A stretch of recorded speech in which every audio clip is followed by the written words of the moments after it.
Amerika Avam Palatasida Xitoy iqtisodining qurboni Uyg'urlar nomli yig'in o'tkazildi. Yig'inga Dunyo Uyg'ur qurultayining raisi Dolqin Aysami qatnashgan bo'lib, yig'inda Xitoyning muhim kirish manbasi bo'lgan Sharq Turkistonning ahamiyati va Xitoyning bir balvoq bir yo'l qurilishidagi muhim o'tang bo'lgan Sharq Turkistonning strategik ahamiyati qatorliq temalar muzokara qilindi.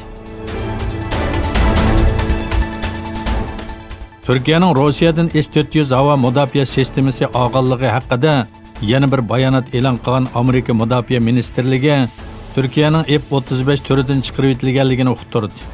5 burchaklik bino e'lon qilgan bayonotda har qaysi taraflarning fikrlarini elish natijasida Türkiye'nin S-400 setib olish orqali F-35 qurilishini tahdidga uchratishi mumkinligi va bu sababdan Türkiye'nin F-35 dan chiqarib etilishi haqida birlikka kelinganligi bildirildi.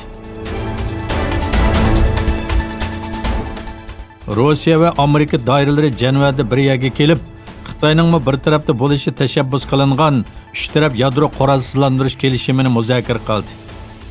Amerikaning o'rta musofirlik yadro qurollari kelishimidan tang taraf bo'lib chekinishi va 2021-yil muddati to'shadigan strategik qurollarni ozaytish kelishimining aniqsizlikka tushib qolishi bilan qurolsizlantirish kelishimi bir krizisga petib qolgan bo'lib, ko'zlar Moskva bilan Washingtonning qanday qadamlarni bosadiganligiga tikilgan edi. Amerika prezidenti Donald Trump Xitoyning Amerikadan yezigilik mahsulotlarini setib olishni oshirmaganligi sababli Xitoyga qo'shimcha boj qo'yishi mumkinligi bildirildi. Trump xolisa Xitoyni andishiga solgan boj uchun nurg'un tanlashimiz bor. Texi boj qo'sha oladigan 325 milliard dollar qimmatidagi mahsulot bor. Xitoy bilan suhbatimiz davom qilyotdi. Kashki hozirgi kelishimni buzmagan bo'lsa yaxshi bo'ladi dedi.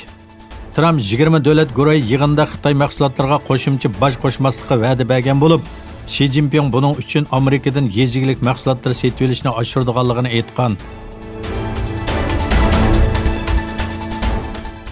Iroq neft ministrligi Amerikalik bir shirkat bilan Iroqning janubidagi 5 neft quduqidan tabiiy gaz chiqarish uchun kelishim tuzdi.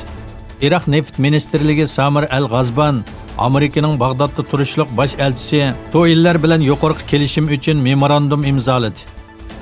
Neft ministrligi e'lon qilgan bayonotda Amerikaning Honeywell shirkati bilan imzolangan kelishim doirasida 5 neft quduqidan tabiiy gaz chiqarish maqsad qilinganligi bildirildi.